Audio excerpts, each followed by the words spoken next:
Unaware he bought the company her parents worked for, Marcus Caldwell arrived at the courthouse that morning, wearing the same worn suit she once mocked him for.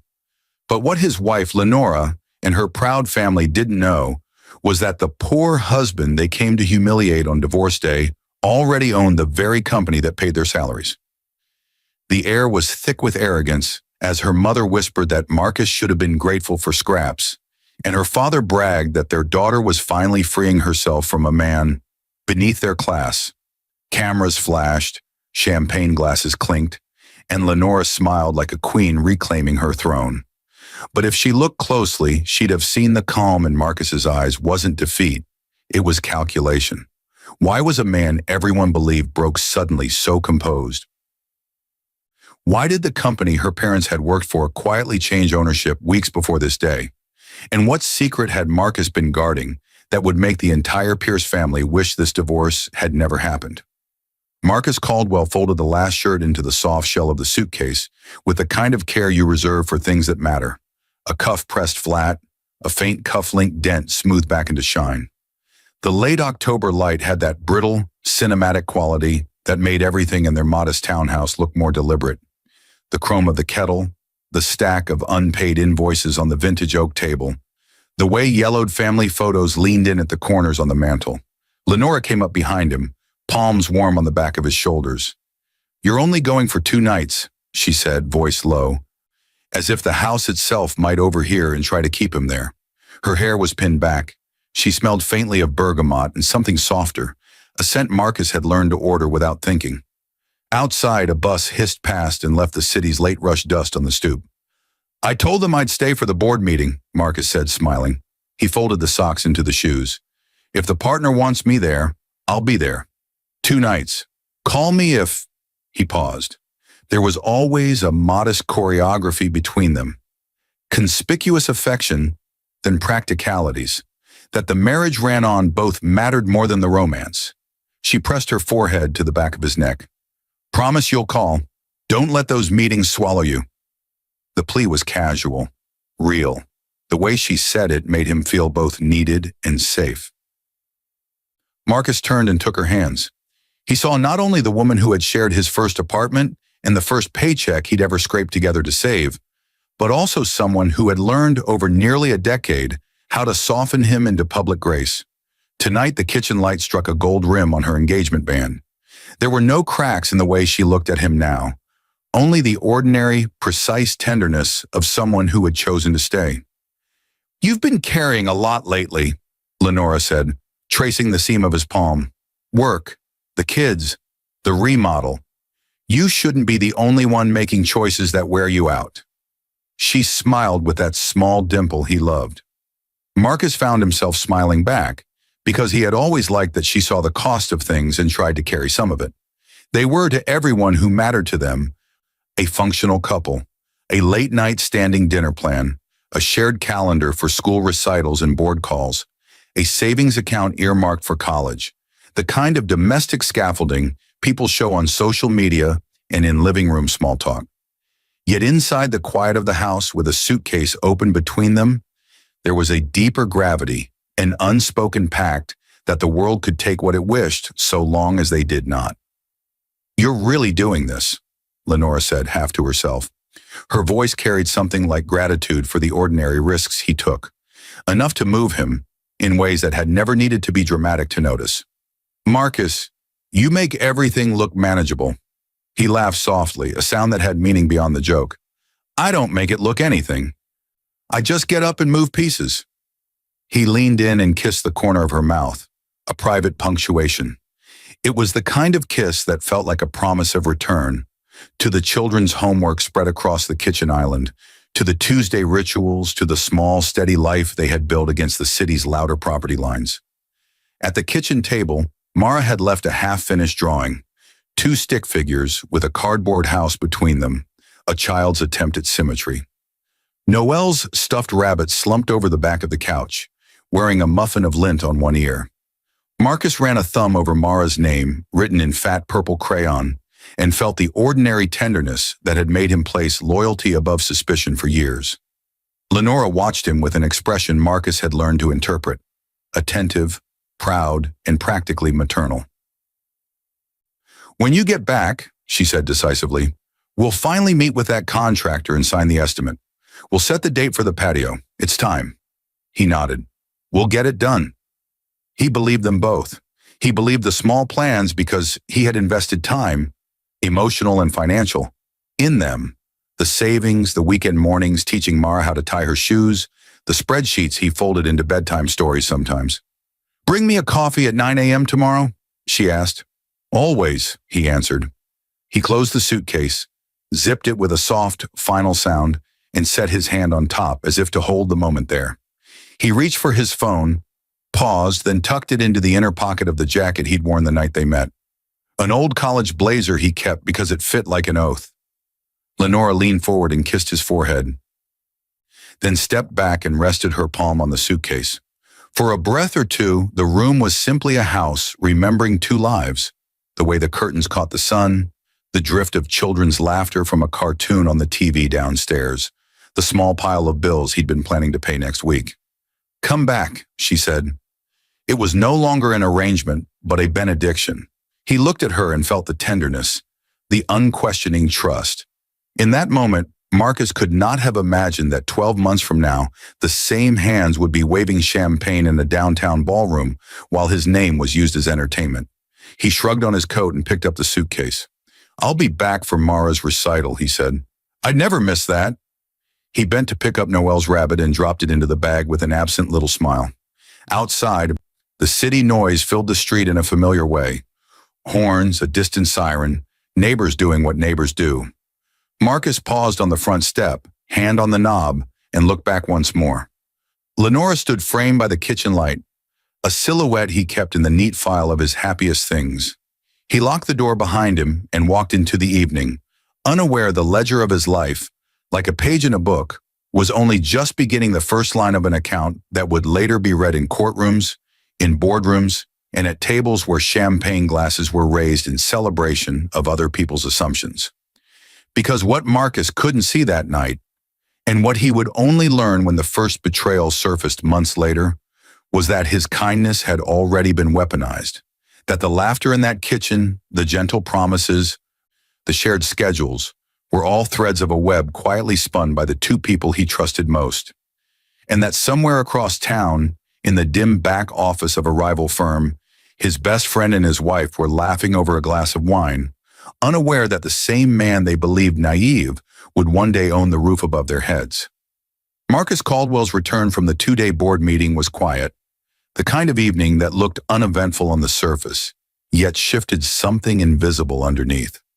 The city lights had begun to flicker on when his car rolled into the narrow driveway. He could see through the front window that the television was on, and the girls' laughter bounced across the living room. For a man who'd spent 48 hours in sterile conference rooms arguing over logistics and numbers, that sound was medicine. Inside, Lenora was radiant, too radiant. She wore an emerald blouse he hadn't seen before, and a faint perfume that didn't belong to their bathroom shelf. When she turned, her smile was warm but rehearsed, not the easy, unguarded grin he used to get when he surprised her with takeout or late-night coffee.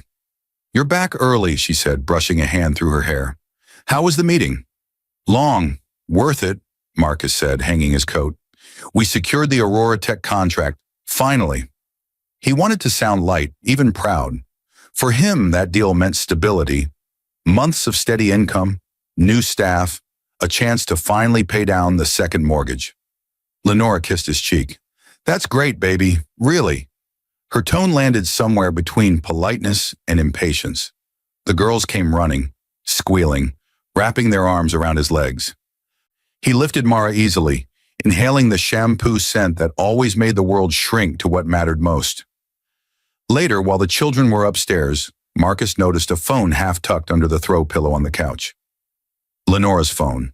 The screen glowed briefly before dimming again. A single notification flashed. Robert W., 10:42 p.m. Still thinking about earlier.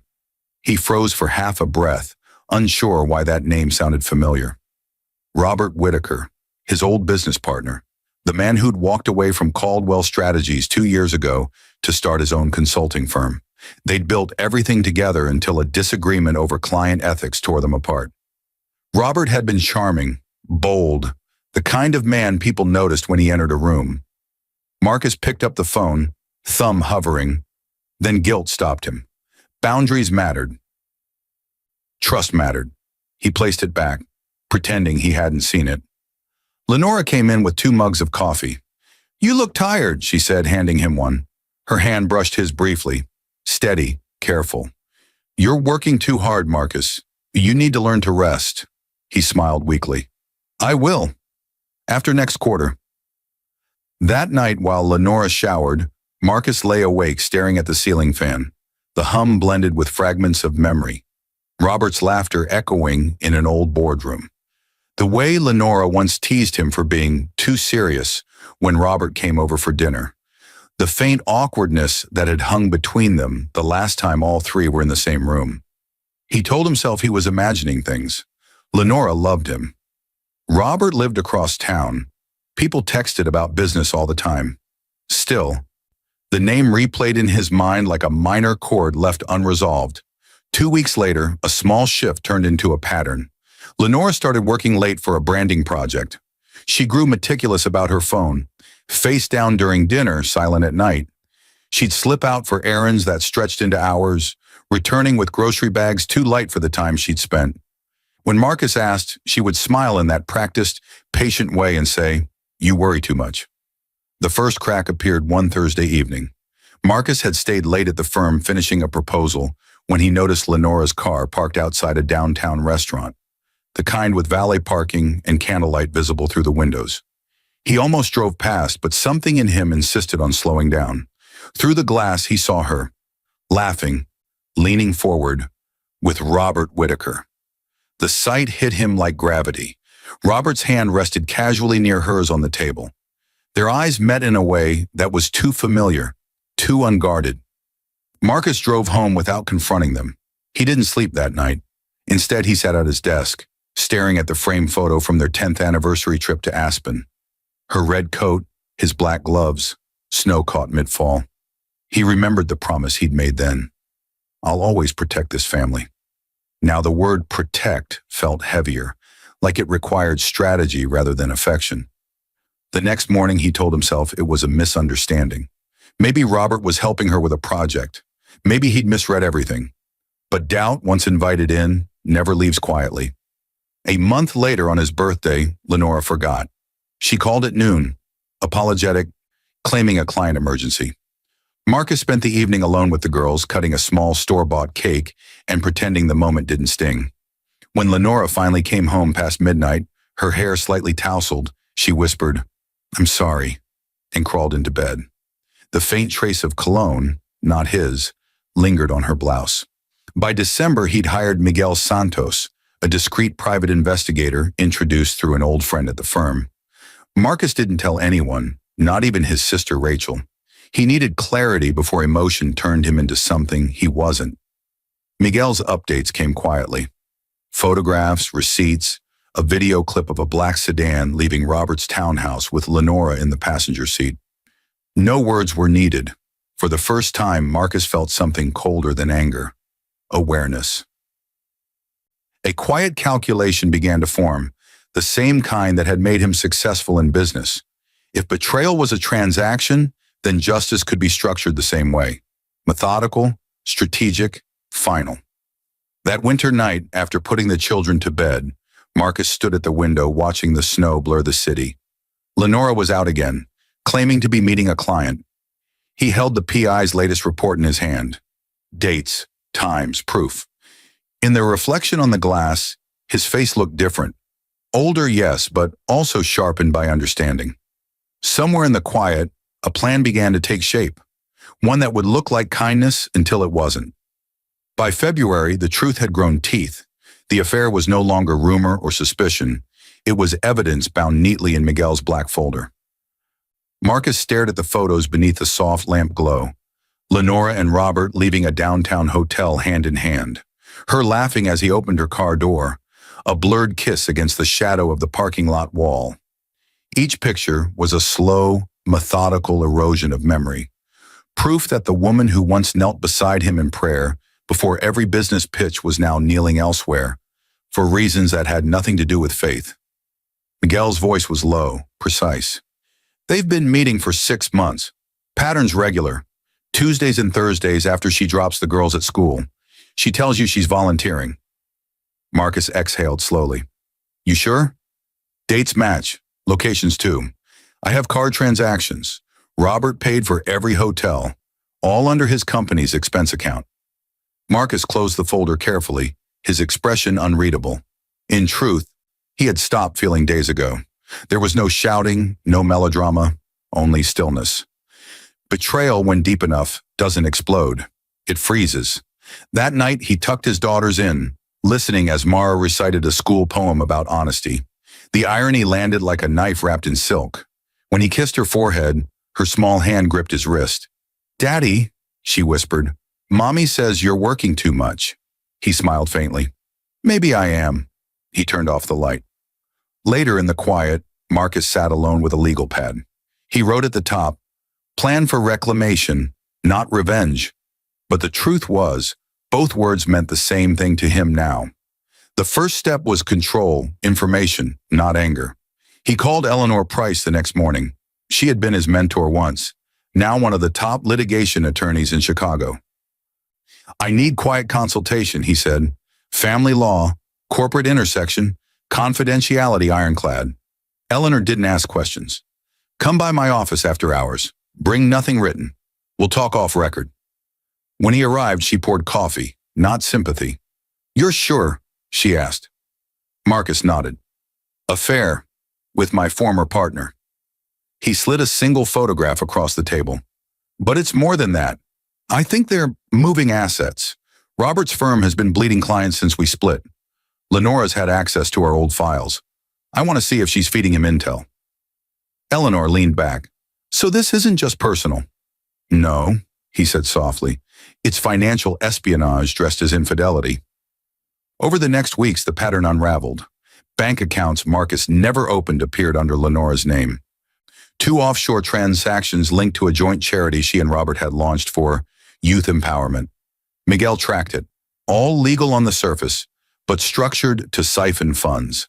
And yet Marcus said nothing. To the world, he remained calm. He helped with homework, cooked dinners, and even smiled at Lenora when she left the house. He wasn't pretending for her sake. He was preparing. Flashbacks came at inconvenient times, snippets of their early years when love had been pure and simple. The night he proposed outside the old cafe, snow falling on her hair, her tears when they lost their first pregnancy, her laughter when he fixed the broken washing machine at midnight because she couldn't sleep with the noise. Those memories now played like reruns from a show that had been canceled long ago. March brought a discovery that hardened him completely. A DNA test discreetly conducted after Miguel found a medical report in Robert's trash revealed that Noel, the youngest, wasn't biologically his. The report was factual, unemotional, devastating in its precision. He didn't confront Lenora, not yet. He placed the paper in a safe deposit box. When Eleanor saw the document, she said nothing for a long time. Finally, she whispered, Marcus, when this goes to court, it'll destroy her. He met her eyes. That's not the goal. Then what is? He looked out her window at the skyline. To make sure the world knows that betrayal carries cost, not just for her, but for everyone who helped her laugh at me. His plan unfolded in quiet steps, invisible to the naked eye. Through a corporate broker named Julian Reed, Marcus began acquiring shares of Whitaker Consulting's largest client, a supply chain firm where Lenora's parents, Harold and Celeste Pierce, had worked for 30 years. The company was struggling. It needed capital. Marcus, through a shell corporation registered in Delaware, provided it. Slowly, silently, he bought 51% ownership. By April, he owned the company that employed his in-laws, and they didn't even know. Each acquisition document felt less like revenge and more like balance returning to the universe. He never gloated. He didn't tell anyone. He merely waited for the inevitable moment when arrogance would walk straight into the trap it built. One evening, Lenora came home earlier than expected. She found him at the kitchen table reviewing spreadsheets. "You're working on something new?" she asked casually, pouring herself a glass of wine. Just numbers, he said, trying to make sense of them. She smiled, unaware of the irony. That's what you're good at, making sense of things. He looked up, meeting her eyes briefly. Not everything makes sense, Lenora. Sometimes people make decisions that don't match the lives they claim to love. Her hand froze midair. What's that supposed to mean? He smiled softly. Just a thought. He went back to his papers. Later that night, while she slept, Marcus stood by the window again. The city hummed beneath him, oblivious to the quiet storm he was building. For months, he had believed kindness was strength. Now he understood something else. Kindness without boundaries becomes currency for betrayal. He looked down at his phone, rereading Miguel's latest message. Phase 1 complete. Ownership transferred. No trace to your name. Marcus set the phone down. Outside, the snow had melted, but winter still lingered in his chest. The pieces were moving exactly where he wanted them. And none of them, not his wife, not Robert, not her family, had any idea that the poor husband they pitied would soon own their entire world. The morning sun hit the Pierce family home like a spotlight on their self-importance. Lenora stood before the grand mirror in her parents' foyer, fastening her diamond earrings. Gifts from Robert. The breakfast table behind her buzzed with excitement, like a rehearsal for the spectacle they planned to stage in court that week. Harold Pierce, retired but still boastful about his decades of service at the firm, sat thumbing through a newspaper article about corporate layoffs. Celeste, ever the opportunist, poured coffee and whispered, "Your husband is about to learn what happens when a man doesn't know his place." Lenora smirked at her reflection. "He'll be fine. Marcus always lands on his feet," she said lightly, though the curve of her lips betrayed satisfaction. "He's just not built for our world, Mother." "Our world," Celeste repeated, as if the words themselves were silk. "Exactly. You married beneath your class? We warned you. You were meant for men like Robert, men who understand ambition." Robert himself texted moments later, "Lunch at the Waverly after court? Let's toast to your freedom." Freedom. The word tasted expensive.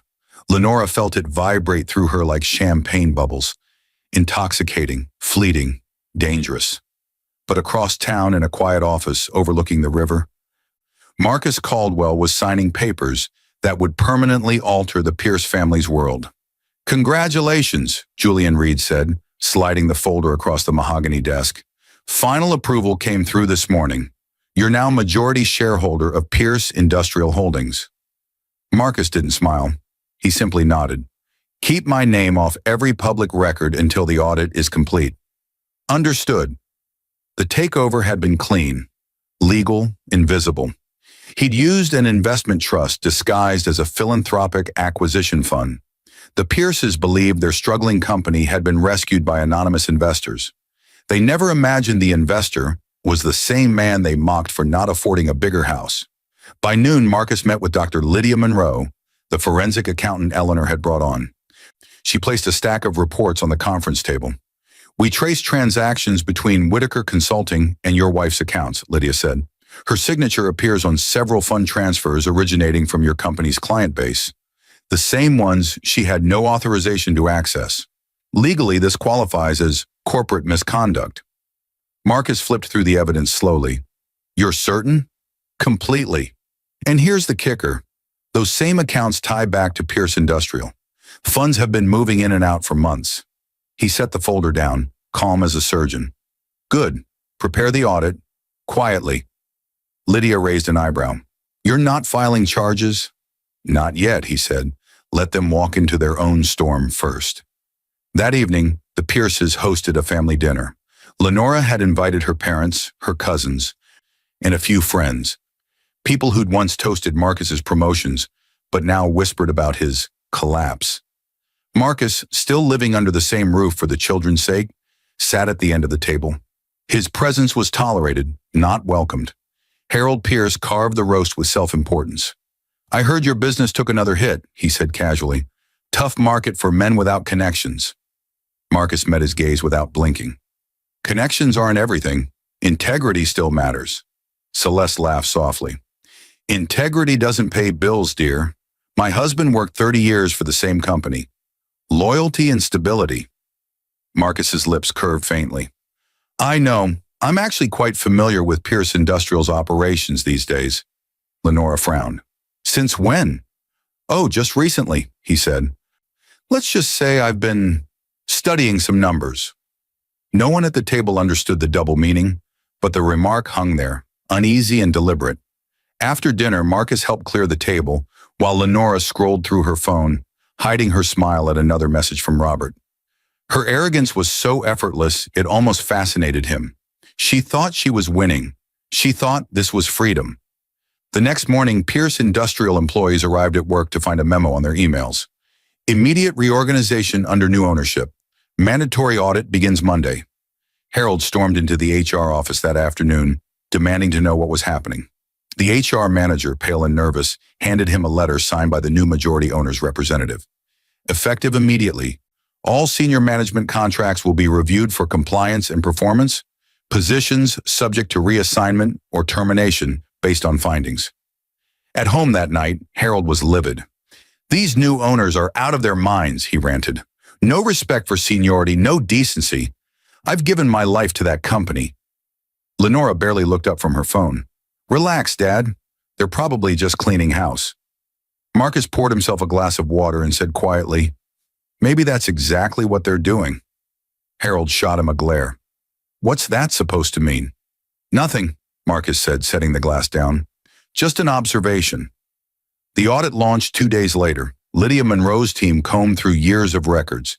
In less than a week, they found discrepancies, fake invoices tied to Robert's firm, expense claims signed off by Lenora's father, and misappropriated pension funds. It wasn't fraud big enough for jail time, but it was enough to humiliate. When the audit results were quietly leaked to the board, Harold's contract was terminated, pending further review. His pension was frozen. Celeste's social circle buzzed with gossip. At home, the Pierce household imploded. Lenora tried to calm her parents, blaming new management for targeting loyal workers. Marcus watched her with an unreadable expression. He wanted to tell her she was shouting at her own reflection, but he didn't. Not yet. Instead, he sat with Mara and Noelle that evening, helping them color a school project about family trees. Mara asked, Daddy, why is Grandpa sad? Marcus looked at the paper, at the roots spreading under the bright green crayon branches. Because sometimes, he said softly, people forget that what they plant eventually grows. When the children went to bed, he walked into the kitchen where Lenora stood pouring another glass of wine. Rough week? He asked. You have no idea, she said bitterly. Those new owners are tearing my father's company apart. Marcus tilted his head. Maybe they're just holding people accountable. Accountable? She snapped. He worked there 30 years. Marcus's eyes didn't waver. And in 30 years, how many times did he laugh at someone who had less than he did? She blinked, confused by the tone. What's gotten into you lately? He smiled faintly. Perspective. He turned away, leaving her in the glow of the kitchen light, the same golden light that once framed their love, but now reflected only distance. Upstairs, as he closed his study door, a message from Miguel buzzed onto his phone. Phase 2 and 3 completed. Audit exposed. Pierce family removed from payroll. No link traced to you. Marcus leaned back in his chair, exhaling slowly. The silence felt sacred. It had begun. The courtroom smelled faintly of polished wood and nerves. It was the kind of morning that made every sound sharper. The click of heels, the shuffle of papers, the soft hum of whispers feeding on gossip. Marcus Caldwell sat beside his attorney, Eleanor Price, calm as ever, his hands folded neatly over a leather portfolio. Across the aisle, Lenora entered in a cream blazer, chin high, every inch the woman who expected to win.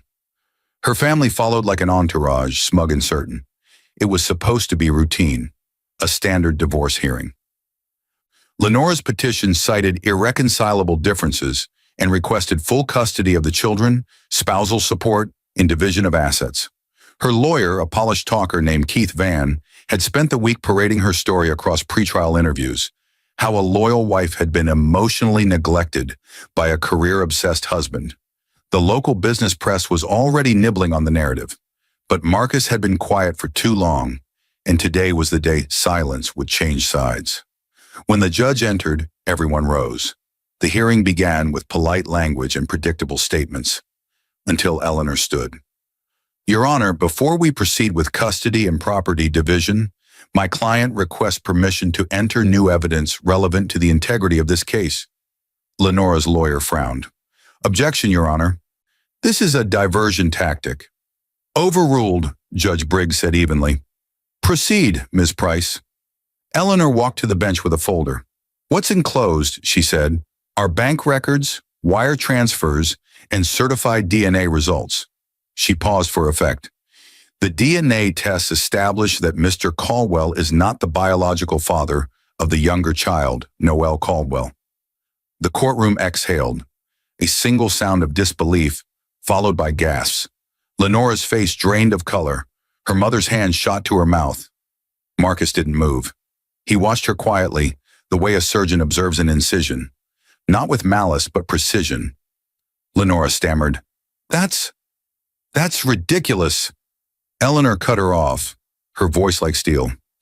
Additionally, the financial documents show a pattern of collusion between Mrs. Caldwell and Mr. Robert Whitaker. Funds were funneled from Mr. Caldwell's corporate accounts into a charitable foundation jointly managed by the two. Those funds were then used for personal luxury expenses, hotels, jewelry, and international travel. In legal terms, this constitutes financial misconduct and marital fraud. The gallery buzzed. The judge called for order. Lenora turned to Marcus, her eyes wide, pleading, Marcus, please, you're misunderstanding. But Marcus's gaze was distant, unreadable. I understood the moment I stopped making excuses. Judge Briggs's pen clicked softly. Given the nature of this evidence, the court will issue an immediate freeze on joint assets pending investigation. Lenora's attorney whispered frantically, but it was too late. The bailiff approached, collecting her documents as if gathering the remains of her control.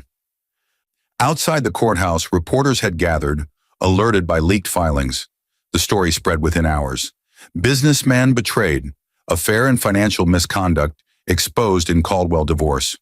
By evening, every social circle that once admired Lenora turned her name into currency for gossip. Her parents refused to answer calls. Her mother sobbed behind drawn curtains while her father cursed the new management that had cost him his pension, unaware that the man he now despised owned the company that had fired him.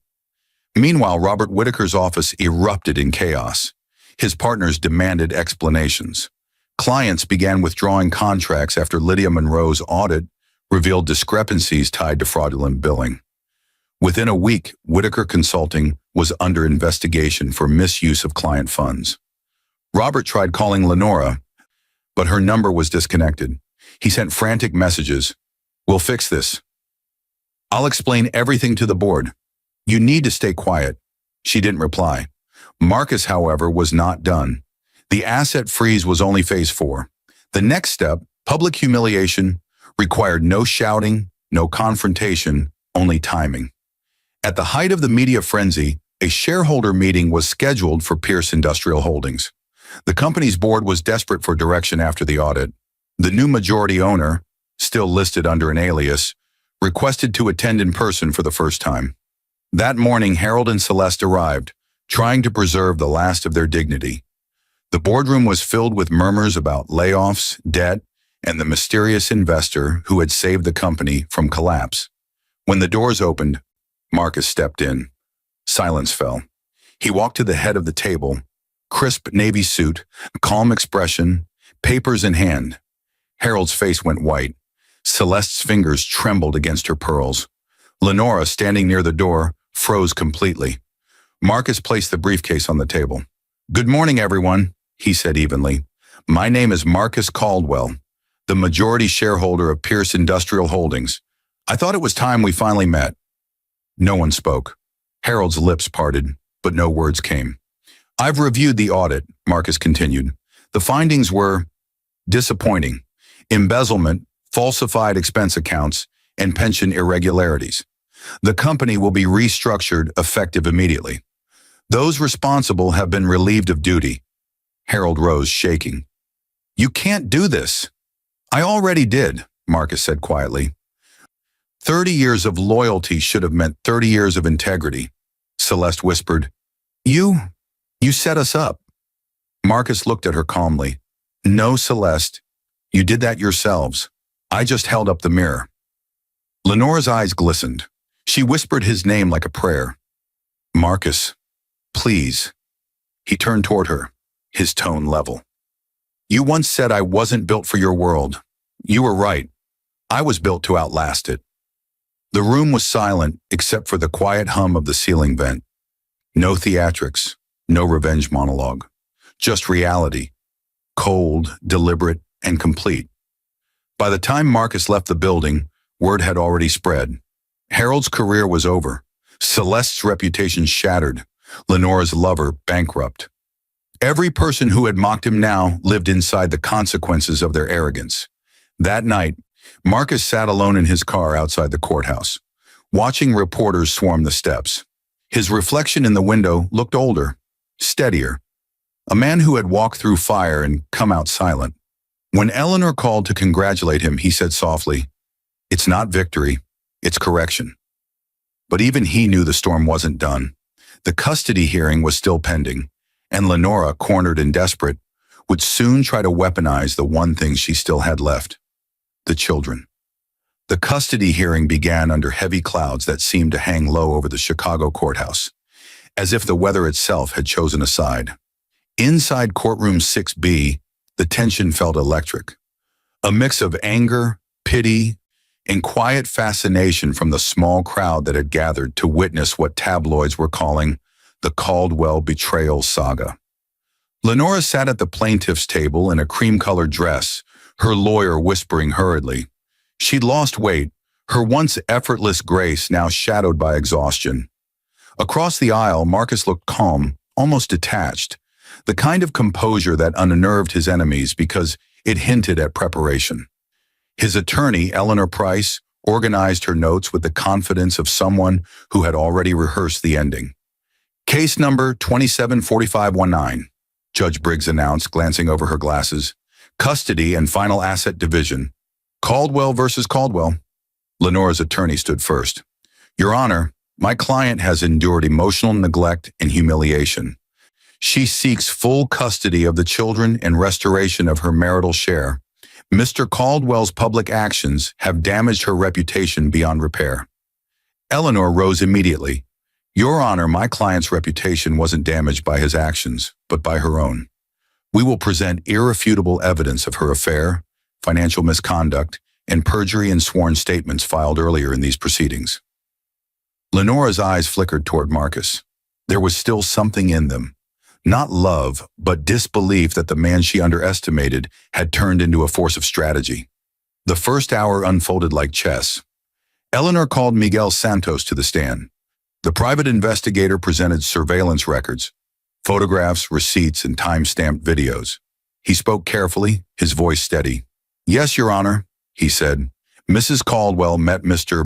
Whitaker at the Carlton Plaza Hotel on at least 15 occasions over 6 months. Payments were made directly from Whitaker consulting accounts. The courtroom murmured. Judge Briggs raised a hand. Quiet in the gallery.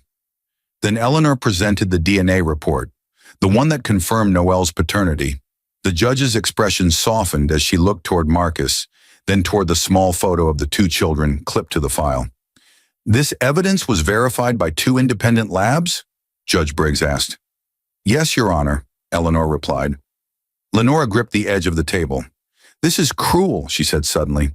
He's trying to destroy me. None of this changes the fact that he's their father. He raised them. Marcus spoke for the first time, his voice low but clear. Yes, I did. And I'll keep doing it, but not to protect your lies. The room stilled.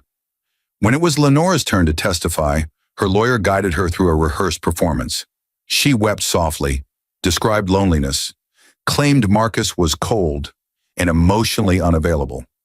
She said she had fallen into Robert's arms out of confusion, not betrayal. Mrs. Caldwell, Eleanor said during cross-examination, is it confusion that led you to sign fraudulent transfers from your husband's company to your lover's foundation? Lenora blinked rapidly.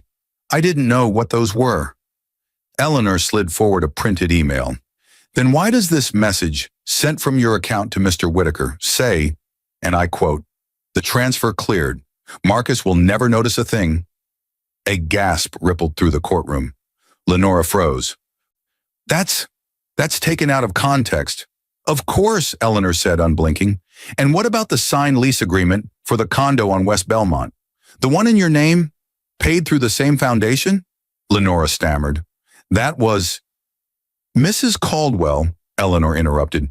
Did you or did you not use your husband's business accounts to fund a private residence for yourself and your lover? Lenora's silence was answer enough. Judge Briggs tapped her pen. Mrs. Caldwell, I remind you, you're under oath. Tears streamed down Lenora's face now. Not of guilt, but humiliation. He's ruined me, she whispered. No, Marcus said quietly from his seat. You did that the day you stopped being honest. The judge took a long breath before speaking. The court finds overwhelming evidence of financial misconduct and moral unfitness for sole custody. Custody of the minor children will be granted to Mr. Caldwell, with visitation rights to Mrs. Caldwell under supervision. Further, the court will honor the prenuptial agreement. Mrs. Caldwell's spousal support claim is denied. Lenora's mouth fell open. Denied? Judge Briggs continued, her tone measured. You knowingly falsified financial records, misled this court, and endangered your children's stability. Your actions have consequences. The gavel came down softly but decisively. Outside, reporters were waiting. Cameras clicked as Marcus exited the courthouse, holding a manila folder and a quiet expression. He didn't stop for interviews. He didn't celebrate. He simply walked to his car, pausing only once to look back at the doors where Lenora stood surrounded by flashbulbs and microphones. Mascara streaked, her composure collapsing in public. Her father stood beside her, shouting at journalists that the entire process was rigged. Celeste covered her face with her hand, crying silently. Robert was nowhere to be seen. His firm had shut down 2 days earlier after federal investigators raided his offices for tax violations. Marcus slid into his car and sat there for a long moment, staring at the steering wheel. Eleanor approached the window and leaned down. You did it, she said softly. Everything's settled. You have full custody. Her assets are frozen pending restitution. You've won. Marcus nodded, eyes still distant. Winning doesn't feel the way I thought it would. Eleanor studied him. That's because you weren't fighting for revenge. You were fighting to remember who you were. He exhaled slowly, then started the engine. Maybe, but now that I remember, I'm not done yet. Because for Marcus Caldwell, there were still 2 stages left. Restitution and redemption. The world had watched Lenora fall, but Marcus wasn't after destruction anymore.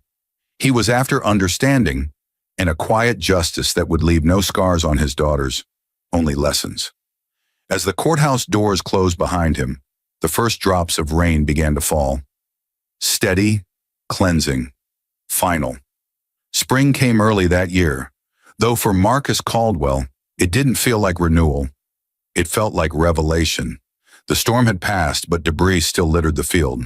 Whitaker Consulting was gone, Pierce Industrial had been restructured, and Lenora Pierce Caldwell, once Chicago's darling of social ambition, was now the subject of whispered pity.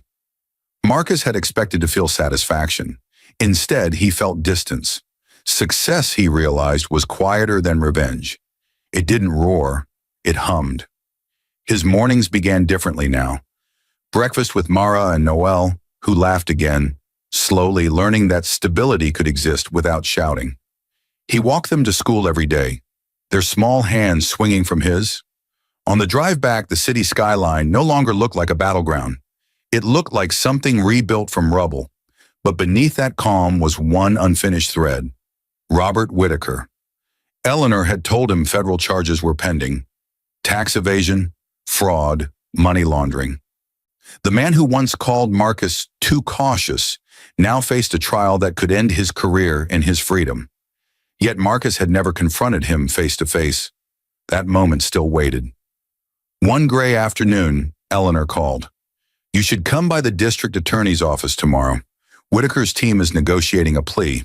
He asked to see you privately before sentencing. Marcus hesitated, then agreed. The next day, in a sterile holding room that smelled faintly of paper and bleach, Robert looked smaller, the sharp suits replaced by county khaki, his confidence drained like color from an old photograph. He smirked faintly when Marcus entered. "Marcus," he said, voice rough. "You won." Marcus sat across from him. "You keep saying that, as if this was a game." Robert leaned forward, eyes hard. "You think you're better than me because you stayed quiet? Because you let me fall on my own sword? You had everything handed to you. The business, the family, the sympathy." Marcus's calm never broke. "I had kindness. That's all I had. You took that for weakness. You and her." Robert scoffed. "She loved me. You were just safe." Marcus's jaw tightened. "She loved what you represented, and now she's left with what you are." Robert's smirk vanished. Silence hung for a long moment before Marcus rose. "You'll get what the court decides," he said, "and I'll get what peace looks like." He walked away without looking back. For the first time, Robert Whitaker didn't have words, only the hollow echo of defeat. 2 weeks later, Marcus received a notice. Whitaker had been sentenced to 6 years in federal prison. The newspapers covered it like the closing act of a long scandal, but Marcus didn't celebrate. He read the headline once, folded the paper, and threw it away. That evening, as dusk painted the city gold, he drove to the pier overlooking Lake Michigan. A familiar car was parked there, Lenora's. She stood by the railing, wind tugging at her hair, face pale against the sinking light. When she turned, her eyes were tired.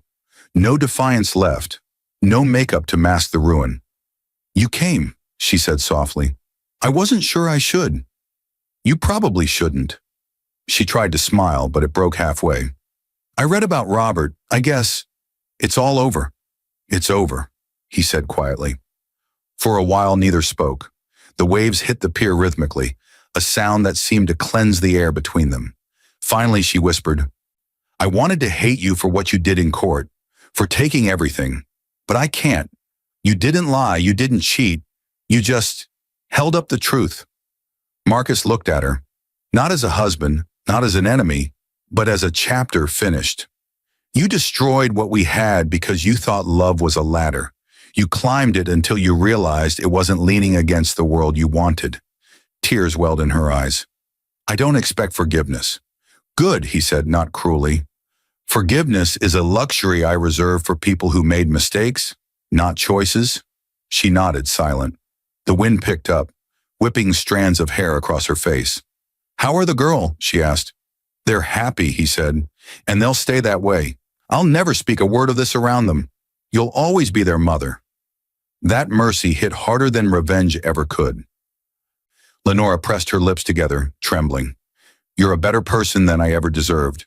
He looked out at the water, the horizon blurred by haze. "Maybe, or maybe I just learned that vengeance without mercy becomes its own prison." She turned to face him fully. "Then why are you here, Marcus?" He smiled faintly. "To return something that doesn't belong to me." He reached into his coat and pulled out a small envelope. The deed to the townhouse they once shared. He handed it to her. "For the girls' visits. They should feel home when they see you, not shame." Lenora stared at it, speechless. "Why?" "Because I'm done fighting ghosts." Her tears spilled freely now. "I'm sorry," she whispered, voice shaking. "For everything. For him. For what I turned us into." Marcus didn't answer. Some apologies weren't meant to be received, only witnessed. He turned to leave, pausing once at the edge of the pier. "Lenora," he said quietly, "you once told me kindness makes men weak, but the truth is, it's the only thing that lets us stay human after the world tries to turn us into something else." He walked away as the wind carried the sound of her sobs into the fading light. That night, Marcus drove home through the city streets, headlights reflecting on wet pavement. When he reached the house, Mara and Noel ran to greet him, their laughter echoing like something sacred. He knelt down, arms open, and held them both as though anchoring himself to the only truth that ever mattered. For the first time in years, the house didn't feel haunted. It felt alive. The war was over, the revenge complete, and in its silence, kindness. The same kindness that once made him vulnerable became his final, unbreakable victory. 6 months later, the same light that once streamed through Marcus Caldwell's old townhouse now poured through floor-to-ceiling glass in his new office at Caldwell and Pierce Holdings, a name the world still didn't know he owned in full. The city below glittered with late summer life, but the calm inside the room was his own kind of silence, earned, steady, unbroken. He stood by the window, coffee in hand, watching the skyline breathe. The same hands that once trembled over a suitcase now rested with purpose on the edge of a glass desk. Behind him, the walls carried framed photos. Mara and Noel at their piano recital, a sketch of the family cabin he planned to build by the lake, and one quiet photograph of his late father. The man who had once told him, "Integrity won't make you rich, son, but it'll make you invincible." A knock came at the door. Eleanor Price entered, a folder tucked under her arm. "Good morning, Marcus," she said, setting it down. "The board approved the expansion. You'll be closing on 3 new subsidiaries by next month." He nodded. "Keep the name transfers quiet. Let the press believe it's just another merger." Eleanor smiled faintly. "Still the ghost investor." "Ghosts don't scare people," Marcus replied. "They remind them." She hesitated before leaving. "You know what you built. It's bigger than revenge now. You turned everything they tried to use against you into a foundation. You did what most people can't. You won without becoming cruel." Marcus looked out the window again. "Kindness isn't weakness," he said softly. "It's patience weaponized." After she left, he sat at his desk and opened the folder. Inside were updates on the employees reinstated after the audit. Harold Pierce's old subordinates, most of them grateful to return under new management. He'd restored their pensions anonymously. No one knew it was him. Even Harold, still bitter and unemployed, had no idea that his family's monthly allowance came from the same man he'd once called beneath our class. Marcus didn't need gratitude. Balance was its own reward. That evening, he picked up Mara and Noel from their dance class. The air smelled of rain and warm asphalt. They climbed into the car laughing, their chatter filling the quiet spaces that used to echo with tension.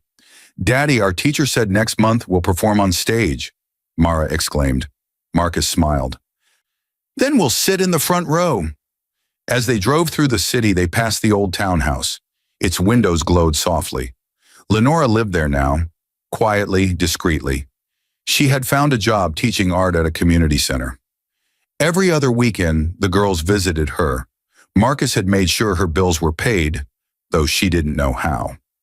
At first, he'd considered selling the house, erasing the memories it held. But he'd realized something profound. You don't heal by destroying the past. You heal by outgrowing it. The car stopped at a red light. Through the windshield, the skyline shimmered like a promise. Mara leaned forward. "Daddy?" "Yes, sweetheart." "Are you still mad at Mommy?" Marcus paused. He met her eyes in the rearview mirror, eyes that reminded him of both his past and his purpose. "No," he said, "I'm not mad. Some things break so we can learn how to fix better next time." Noelle yawned, hugging her stuffed rabbit, the same one he'd packed years ago before that fateful trip. "You fixed us, Daddy," she murmured sleepily. He smiled faintly, eyes misting. "No, baby, we fixed each other." When they reached home, he carried Noelle upstairs and tucked her into bed. Mara followed, whispering a good night before disappearing into her room. Marcus lingered at the doorway, watching them breathe evenly in the soft glow of the nightlight. Downstairs, he poured himself a drink and stepped out onto the balcony. The air was cool, the city alive with distant sound. He looked up at the sky, vast, forgiving.